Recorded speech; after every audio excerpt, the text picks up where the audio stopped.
You've decided to get a cat. Great choice. They're therapeutic and they're affectionate.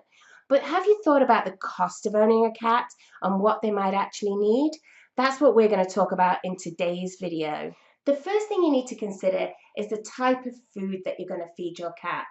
We have customers who opt for a raw food diet for their cat.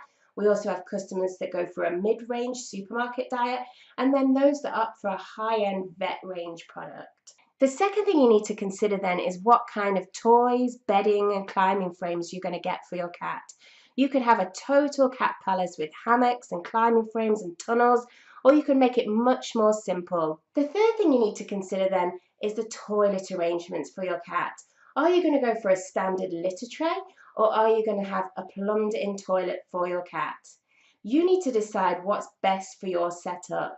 We have customers who have just a regular litter tray, and those that have gone to the extremes of having a plumbed in toilet. The fourth thing you need to think about then is vet's fees. So firstly, choose a vet. That's the most important thing.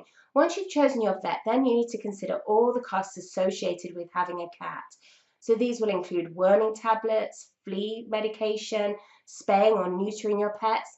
There's also going to be annual injections, and you may want to consider getting pet insurance. The next thing you want to consider then is microchipping your cat. It's really important for cats to be microchipped.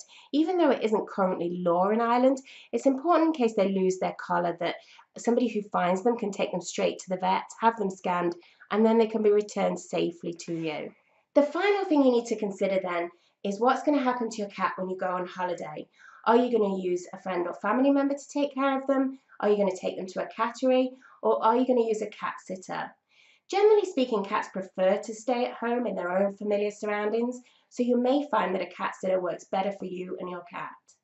So now you've decided to get a cat and you know the associated costs. Now you just need to decide on the environment you want to create when you bring them home.